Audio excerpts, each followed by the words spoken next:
गुरु ज्ञानदेव तुकाराम वंदना भगवान की जय। गुरु ज्ञानेश्वर महाराज की जय। सद्गुरुनाथ महाराज की जय। विनायकं गणोमि साखरेण श्रुतं येषां चरणसान्निध्यादिवाप्तवन्ते साखरे वंशविख्यातं ज्ञानदानपराय नायकं वन्दे भगवन्नमस्तहे श्रीरङ्गनाथं गुरुराजवैनं मोक्षमामज्ञानदाने दक्षं प्रभावती क्षेत्रनिवासिनं नमामि वेदान्तं तिरुनाथ महाराज की जय। ज्ञानेश्वर महाराज की जय। वंदना भगवान की जय। तब साधु संतन की जय। जय श्री गुरुनाथ महाराज अपराध पदनाथ अपराध ज्ञानेश्वरी अध्याय 17 पहिल्या श्लोकाला आरंभ होताना अर्जुनाचा प्रश्न आणि भगवंताचं बोलणं. प्रश्न काय केला, शंका काय होती, उत्तर काय दिलं, ओवील काय सांगते, हे जे सामर्थ्य बुद्धीचं असतं तो फार भाग्यवान असतो. ओवील काय बोलते, प्रश्न काय असतो अर्जुनाचा, भगवंत उत्तर काय देतात, शंका कशी तयार होती, हे शास्त्रविधी सृष्ट. शास्त्राचा अवलोकन न करता, अभ्यास अध्ययन न करता, श्रद्धा फक्त आहे आणि त्यानुसार जे कर्म केलेलं ते कर्म तुझ्या प्राप्तीस अनुकूल आहे की नाही, तू मला मिळतोस की नाही, तुझी प्राप्ती होते की नाही, असे प्रश्न अर्जुनानं साधकाच्या सत्तेला जाऊन बोलले. हा प्रश्न आपला आहे, अर्जुन निमित्त आहे. पण भगवंत काय बोलतात, अध्ययन काय असतं, अध्ययन शब्दाचा अर्थ पण माहित नसतो लोकांना. आणि अध्ययन करून अध्ययनामध्ये बुद्धी सहज जावी. आपली बुद्धी संसारात जाती, शब्दात, गुणात, क्रोधात. ते व्हायला नको. जर मुक्त व्हायचं असेल तर, परमात्म्याची प्राप्ती भोगायची असेल तर बुद्धीला श्रवणामध्ये आणावं लागतं. वेदाचं चिंतन बुद्धीशी एकरूप करावं लागतं आणि संतांच्या संगतीमध्ये आपलं आयुष्याचा काळ संपवावा लागतो. त्या तपस्या करतात. हे तप आपल्या मुक्तीसाठी असतं. मी कोण कळत नाही तोपर्यंत ते भान जळत नाही.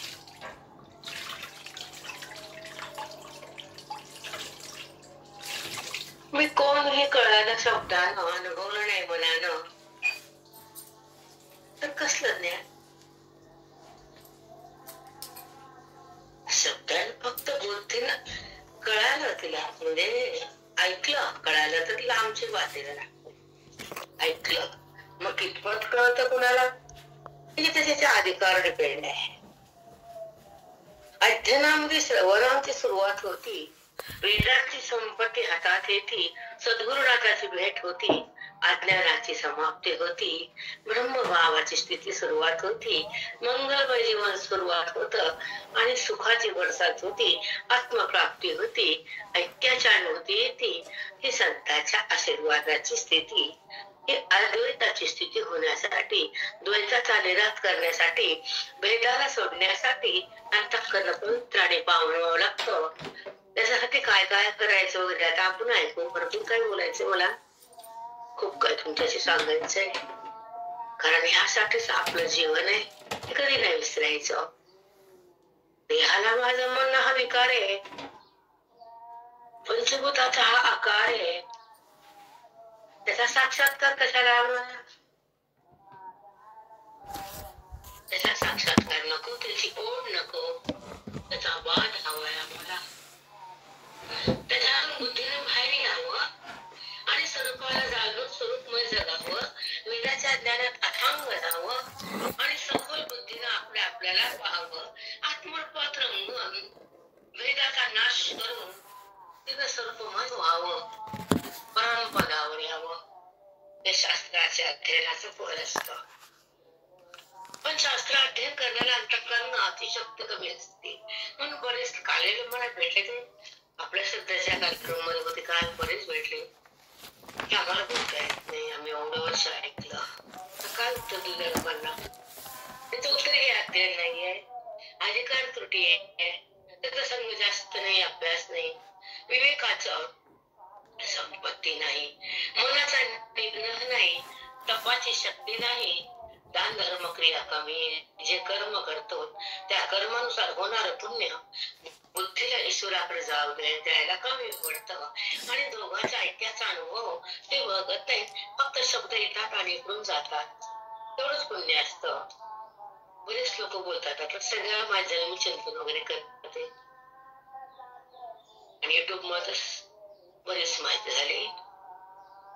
आम्हाला बोलता येत नाही, आम्ही बोलू शकत नाही. याचं उत्तर त्या लोकांना मी काय देऊ? तुम्हाला येत नाही तर तुमची शक्ती कमी, तुमची सामुग्री कमी आहे, तुमचा अभ्यास कमी, तुमचा मनाचा कंट्रोल कमी, तुम्ही गुण सोडत नाहीत, स्वभाव तुमचा बदलायला तुम्ही तयार नाहीत, सहन शक्ती तुमच्यात ती मात्र नाही. सहन शक्ती ही शमोदमाचा अपरिहार आहे ना. जेव्हा अध्ययन करताना ज्या सागरची सुरुवात व्हायच्या अगोदर पंचकरणाचं जेव्हा आपण सुरुवात करतो, आम्ही ही बाई सांगली, हे ऐकलं, मी ते ऐकलं, काय बोलू त्या बाईला? मग विस्तारपूर्वक ऐकावं लागतं. वेदांताची बैठक चांगली पाहिजे, समोरचा ते सांगण्याची ताकद पाहिजे. त्यांचं अध्ययन नाही, त्यालाच काय कवडीचं ज्ञान नाही, ते भूखंडाभर ते जाऊ जाऊ कुठे बिन त्याचं काय सांगता तुम्हाला? सोडून देणं त्रास होतो अशा लोकांचा. तुमच्यावर परिणाम होत नाही म्हणजे सांगणारच नीट नाही रे बाबा. तुमची अवस्था कमी, दोन्ही कमी कमी कमळा बाई, तुला काय सांगू आता? सांगणारा धड नाही, तू बी धड नाही, त्याला म्हणता येत नाही, तुला धरता येत नाही. मग दोन्हीच्या अवस्थेची त्रुटीच आहे ना. म्हणून हा प्रश्न आपला भगवंताला अर्जुनाने विचारला आहे की देवा, देश क्षुद्ध, देश काल आणि सामुग्री व्यवस्थित नसली, अध्ययन जर करता आलं नाही तर आम्ही लोकांच्या श्रद्धेने बघू करतो, तर आम्हाला मुक्ती का नाही? आणि त्या लोकांची कोणती श्रद्धा आहे? सात्विक, तामसी का राजसी? ते कोणत्या गुणात मोडतात? तर ते मला त्याच्याकडे 3 गुण असतात. तू मला काय विचारतो रे? त्याला 3 गुणाने भरलेले ते.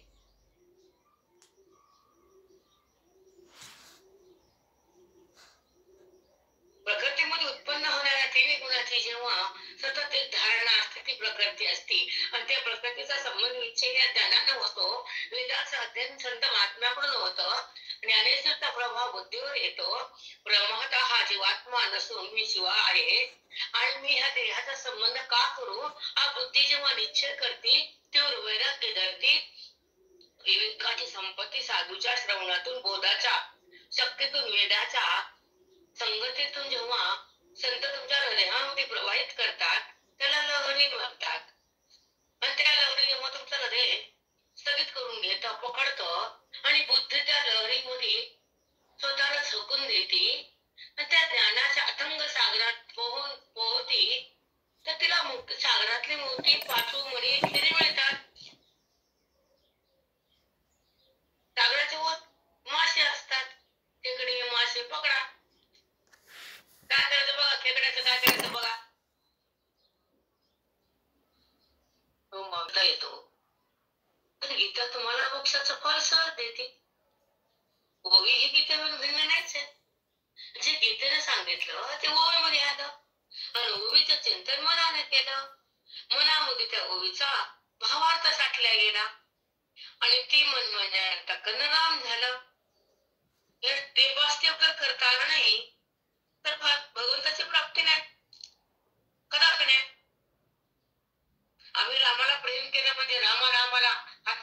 शरीरा असं कधीच नसतं.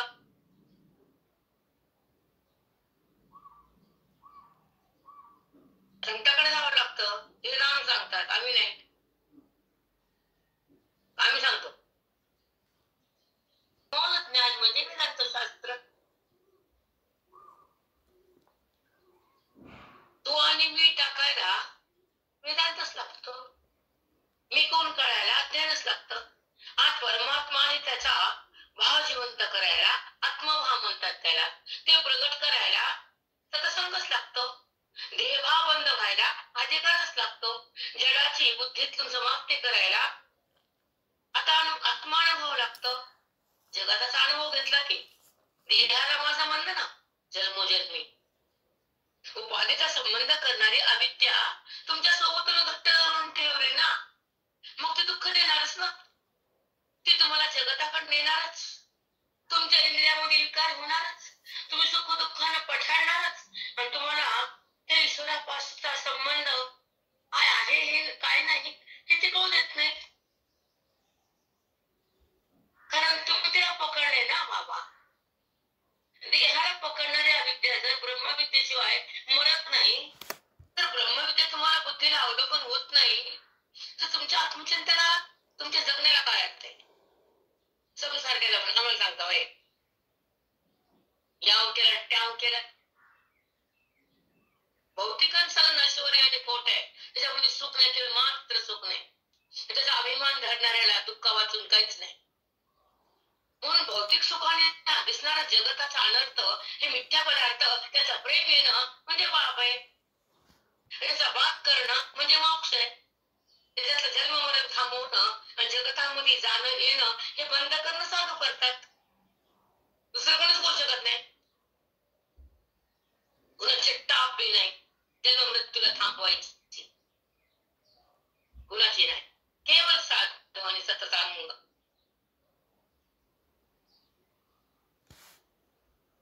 साधू जेव्हा का देतात त्यालाच माहित नसतं. साधू बोध झाला नरुणी आठेला ठाई समोर आला अनुभव. अर्थ सांगा म्हणलं तर त्या बायका भांडतात आम्हाला कोणा. त्यामध्ये आमचा हरिपट आम्ही म्हणतो तुम्हाला देखत नाही का? तुम्हाला म्हणायचं नाही मग देखत नाही का तुम्हाला? आम्हाला देखत नाही का तुला कळत नाही. ठाई म्हणजे काय? अनुभव म्हणजे काय? जिथं बंधनाचा नाश होतो, आत्मप्रकाश चित्तान येतो, परमात्म्याचा स्पर्श होतो, अंतःकरणाच्या अविद्येला आग लागते, अनुभूती भगवंतामध्ये विलीन होती, तर क्षणी परमात्माची अनुभूती येते. ठाईच म्हणायला अनुभव. देहाचा अनुभूती संपत्ती. ती म्हणते मला हरिपट वाटते आणि तुम्हाला देखत नाही. बरं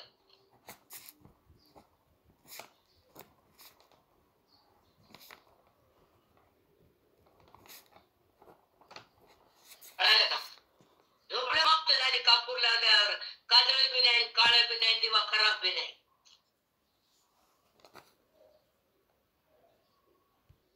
ठाईच समाप्ती झाली जैसे. कापूर लावला वाट बी जळाली काळंती बी गेली सुगंध बी राहिला पण कापूर कुठं दिसला? सुगंध उरलाय परमात्माच उरलाय आणि जगताची सत्ता चाललीये.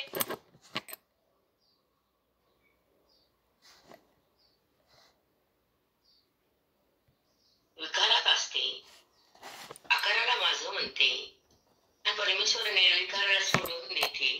हे कोणत्या स्थिती तुमची? मग म्हणतं काल बरेच भेटले मला मग तुम्हाला कळत नाही इतके वर्ष आहेत.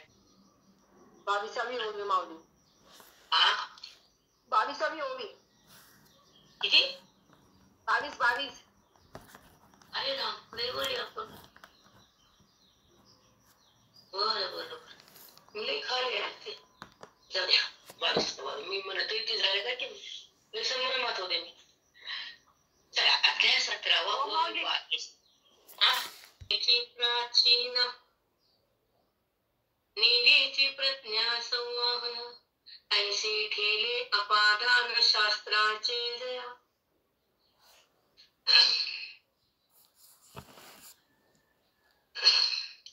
प्रज्ञा म्हणजे बुद्धी. उजून असतो प्राचीन पूर्वी पुण्याचा साठा. त्यावर त्या बुद्धीला शास्त्राचं आणि केलेल्या कर्माच्या पुण्यानुसार शास्त्र सांगताना ते ग्रहण करण्याची जी शक्ती ती बुद्धीला पाप पुण्यावर डिपेंड असते. प्राचीन कळालं का? पुण्याच्या साठ्यावरून बुद्धी तीव्र आणि मंद होती आणि त्या पुण्यावर ते शास्त्राचं अध्ययन करताना तिला त्या आणि शास्त्राच्या अध्ययनाला अवलोकन करताना ती कमी पडते. म्हणून तशी अवस्था तिला होत नाही, कारण शास्त्रच कळत नाही, शास्त्राचं अध्ययन कळत नाही आणि शास्त्राध्ययनावर प्रेम तितकं असल्या तीव्र जिज्ञासा होत नाही. फक्त ऐकायची जिज्ञासा आहे, परिवर्तन करणं जिज्ञासा नाही, कारण ते कर्म तिथं कमी पडतं. म्हणून शास्त्राचं अध्ययन तिला झेपत नाही आणि पुढचं जी शक्ती तिच्यामध्ये प्रगट होत नाही, म्हणून तिला मी कोण कळत नाही, तिला सुख भोगता येत नाही, असं भगवंत अर्जुनाला सांगायला येतं. खरं सुख तिला भोगता येत नाही. खूप सुंदर आहेत. मला ते वाटायचं काय झाली 39. तुमना शास्त्र की एकही न दाताची नकी, म्हणून उखवकी सांडणीची. तुमना शास्त्र की एक नाही लाहतची नकी. शास्त्राचं अध्ययन करताना त्या बुद्धीला कुठलाही निश्चय करता येत नाही. न विवेक, न समदम, न शास्त्रानं सांगितलेला जे जे निश्चय आहे हे असं आहे, बुद्धी आहे म्हणते, असं नाही नाही म्हणते. देहाला आहे म्हणणारी बुद्धी परमात्म्याला नाहीच म्हणते. आणि जेव्हा ती बुद्धी अवलोकन करते ईश्वराचं वेदाचं, तर ती मी परमात्मा आहे असा निश्चय करते, तर ते नाही असं म्हणायची गरज नाही, कारण देहाला सोडणारी बुद्धी परमात्म्याला आहे म्हणते, त्याच्या अनुभवात राहते, वेदयुक्त होती, ही साधूची संपत्ती बुद्धीमध्ये प्रवाहित होती, तेव्हा तिची अनुभूती जळाती जाते. परमात्म्याच्या अनुभूती तिला शास्त्रातल्या संपत्तीने येते आणि अधिकाराची उन्नती होती, तेव्हा तिचा निश्चय तो आहे असा होतो, हे नाही असा होतो. तेव्हा शास्त्राध्ययनाचं फल हातात येतं आणि परमात्म्याचा अनुभव सुरुवात होतो. पण जेव्हा बुद्धी निश्चित करत नाही वेदाने सांगितलेला, तर ती तोकडी बनते आणि जरा धरूनच सगळं काय करते, तेव्हा तिची मुक्ती हातातून जाते. म्हणून तू काहीतरी सांगितलं निश्चय कर असं भगवंत बोलतात. अध्ययनामध्ये वेदाने सांगितलेल्या बोधाचा निश्चय कर, तू काही निश्चय करत नाहीस असं भगवंत म्हणाले. शास्त्र विधी एकही नाही राहताची नखी, एकही न राहतीची नखी. नखी म्हणजे काटा करून दिले नाही, पहिली साडी आणि हातीचा काठ म्हणजे नखी. नक्की कळते की नाही बायकाला? तिचा काठच कळलं तर मधलं कळलं का काय कलर आहे, काय डिझाईन आहे, हिच्यावर काच आहे का नक्षी आहे का, हे मध्ये बॉर्डर आहे का, ज्या इंगलेलं आहे, कोणचा कलर आहे, त्याची बॉर्डरचा कलर कोणचा आहे, कळतं का मध्ये काय आहे ते? नक्की नक्की नक्की काही न राहताची नक्की, म्हणून उखवे की सांडणीची. काय कळालं म्हणून शास्त्राचं अध्ययन चिंतन करणं सोडून दिलं. आम्हाला कळतच नाही, सोडून दिलं. पोरग बोलत नाही, प्रेम करत नाही, सोडलं का पोरग? तो सोडलं का? शास्त्र विधी एकही न लागेची नक्की, म्हणून उखविकी सांडली. त्याला काय काठ बी कळलं मधलं काय कळलं म्हणून शास्त्राचं अध्ययन सोडून दिलं त्यानं. मग माझी प्राप्ती होत नाही त्याला, हे सांगतो मी तुला अर्जुन, ऐक असं भगवंत बोलले. सांडली विखी कुठे गेली शास्त्राध्ययन?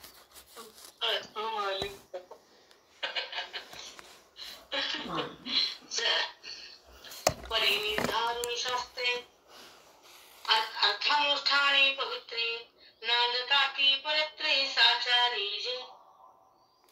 निर्धारुणी शास्त्रे पण शास्त्राचा निरूपण करून ज्यांना विधीचं पालन करून जे स्वर्गात गेले ना, त्यांनी काय पुन्हा आम्ही कसं करायचं ना असं म्हणते, पुन्हा गोलगोल बोलायला ते बोलणारे. ऐका, शास्त्राचं अध्ययन करून विधीचं पालन करून जे स्वर्गाला गेले, मग त्यांचा आचरण आम्ही बघतो, शास्त्रच कसं ऐकायचं, त्यांना जे जे केलं तसं त्यांचं बघू करतो. समोर आहे तो ज्याला शंकाचे ऐका. ऐसे आम्ही होवावे ऐसे चाड बांधून जिने घेती तयाचे मागावे अचरावया. ऐसे चाड धरून जिने ते स्वर्गाला गेलेत ना, हेच त्यांना कर्म केले ना, असं आम्हाला पण तिथं जाता येईल ना, म्हणून त्यांचं जे आचरण आहे ना तसं बघू बघू आम्ही असं करतो. आमचं काय चुकलं बोला देवा, असा अर्जुन म्हणतो.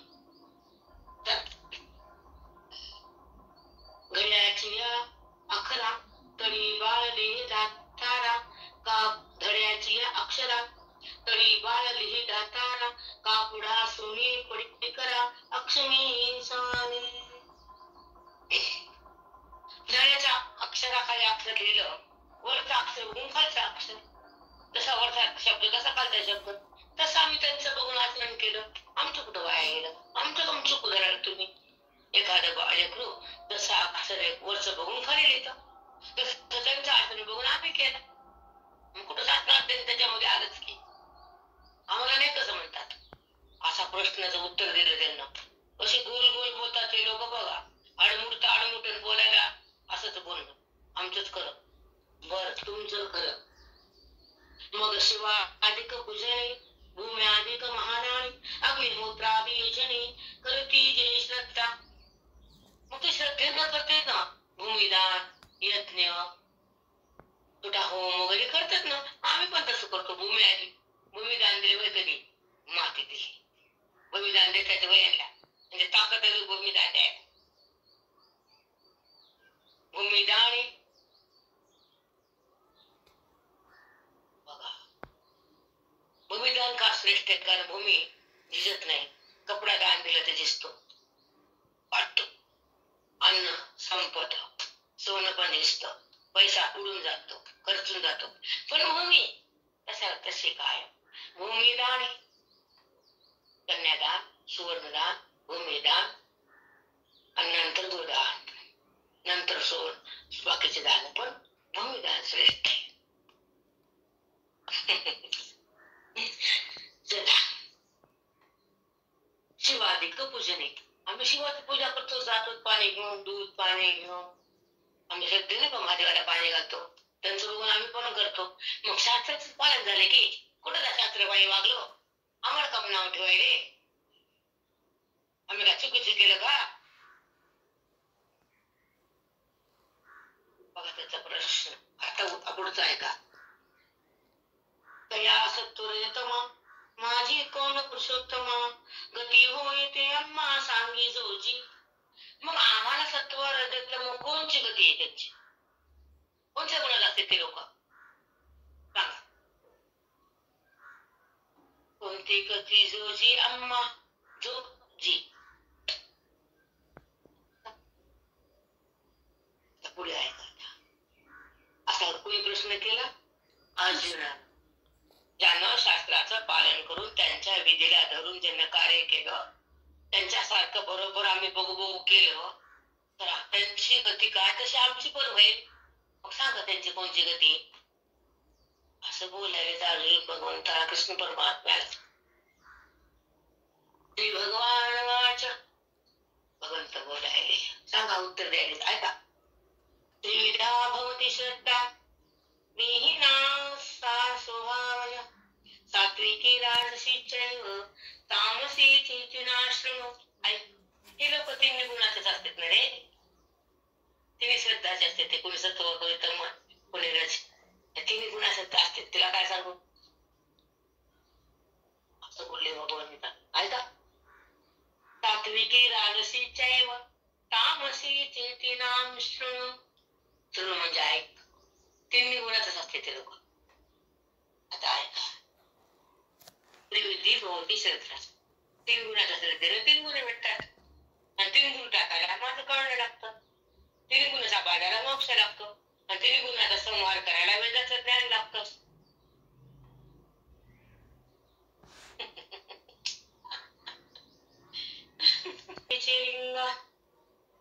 प्रेरणा कुठं वाचावं? वैकुंठ पिटीचे लिंगा जो निगम पद्म पराग, जो निगम पद्माचा पराग जे जनाचे जग अंग छाया.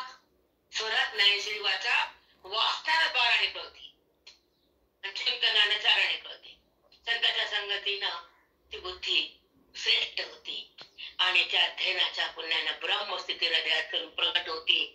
तेव्हा ही जड बाजूला जाताना त्याचा वाद होत होते नाही असं मनाला कळतं.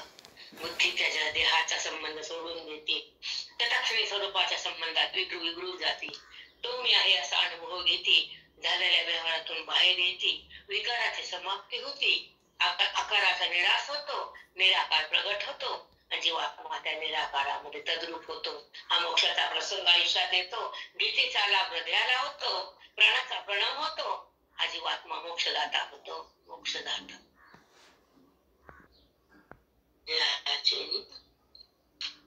किती पुढे का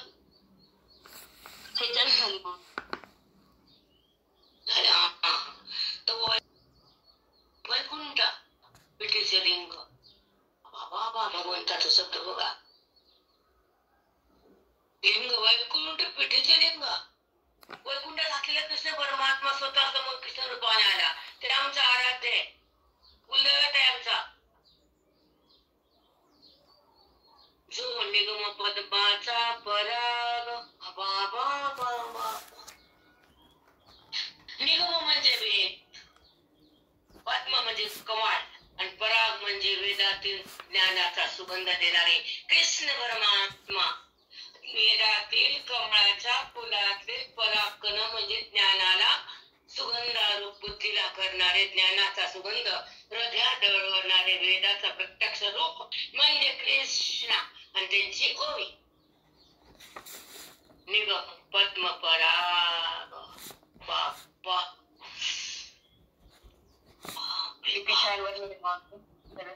जयाचे हे जग अंग छाया जिये. जयाचे हे जग जिये. हे जग जगते, दिसते, समोर प्रगट होते. अंग छाया सावली सारख्या भगवंताच्या वैकुंठ पीठातल्या कृष्ण परमात्म्याच्या खऱ्या रूपाची सावली म्हणजे अंगाची छाया, म्हणजे हे जगात जे म्हणजे असं जमते.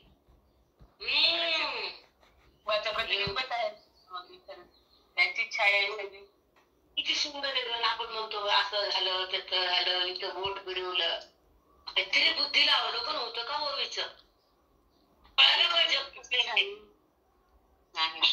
एका ओळीत जगत म्हणजे वैकुंठ पीठाचं लिंग बोलते कृष्ण. जयाचे जिये. जयाचे हे जग जिये, जिवंत राहते, दिसते. त्या जगताला सत्ता मी दिली आहे म्हणून ते जगत आहे. नाही तर कुठलं वैकुंठ पिठीचे लिंग. वैकुंठातून जे भगवंत तिथं निवास करतात ते लिंग भगवंताचे एक स्वरूप आहे, मेन मूळ तत्तारूप. ते जगताला असलेले स्थान आहे. ते वैकुंठ पिठीचं लिंग आत्मलिंग आहे आणि ते कृष्ण रूपानं खाली प्रगट आले जगतात साकार होऊन. आणि त्याच्या मुखातून हा वेद आहे, वेदाची ओवी आहे.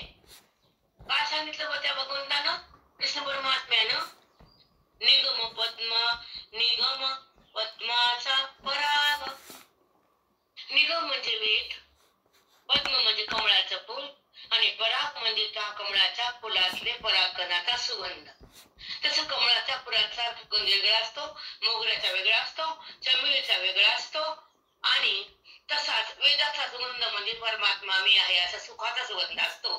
तो सुगंध ओवीच्याद्वारे भगवंतानं मांडला, बुद्धीनं तो काढला, अंतःकरणाला तो भेटला आणि अंतःकरण भगवंतामध्ये एकरूप झालं आणि देहाचं नातं तिथंच संपलं. हे जगत ही सावली देह छाया आहे हे कळालं. हे दिसून खोट आहे, सावलीमध्ये काय व्यवहार नाही, विकार नाही आणि सावलीला कोणी किंमत देत नाही. तसं जगत आणि देह एका सत्तेतले, पण त्या सत्ता त्या परमात्मा सत्तेवर अवलंबून आहे. ती जी जयाची हे जग, त्याच्यावर हे जगत उत्पन्न होतं सावलीसारखं आणि तुम्हाला जग विलोभनी वाटतं आणि माझी सत्ता दिसत नाही, मी कोण कळत नाही, मला सुगंध भोगता येत नाही, तर तुम्ही माझ्याकडे येत नाही असं वेदाचा धरून भगवंत बोलले. हे अर्जुनाला सांगितलं. साष्टांग दंडवत माऊली, साष्टांग दंडवत. खूप छान माऊली. चांगलं ताई, शास्त्रज्ञ. खूपच छान. ऐकल्या? अरे वा, राम राम बेटा. कृष्णाची कृपा होती. राम आणि कृष्ण एकच असते ती. नाव भिन्न आहेत, रूप एकच आहे. एकच अनेक झालेत. मग त्याला कृष्ण म्हणा, राम म्हणा, हनुमान म्हणा, का बालाजी म्हणा, श्रीनिवास म्हणा, का दत्तात्रय म्हणा, काही म्हणा, पण तो नामृता रूपातच आहे. जेव्हा नामामध्ये येतो तो मूळच असतो. जरी 6 पोरी, 5 पोरं, 4 पोरी, 2 पोरं, त्याची माया एकच आहे.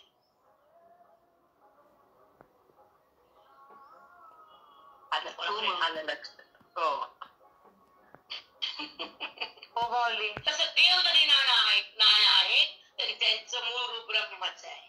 त्याला राम म्हणा का बलराम म्हणा, आम्हाला देणं नाही, कारण आम्ही नावात अडकलेले लोक नाहीत. हो माऊली. ब्रह्मामध्ये नामरूपात परब्रह्मातूनच नामरूप प्रगट झालेले आहे. नामरूपाला परब्रह्माचा आधार आहे. हे जेव्हा कळालं तर तो भगवंताला मिळाला बुद्धीच्या द्वारे. जिथं नामरूप हे साकार प्रगटतं ते मूळ रूपातून निराकारातून असतं. आणि निराकारात म्हणतात साकारात धरधर चलती. माय बुद्धीचा लाडू गोड म्हणती, मग गोडी ही साकाराची कधी कळून घेती. लाडू गोड झाला आणि मी छान केला, तू नाही केला, साखर गोड झाला, तू का साखर आहे का?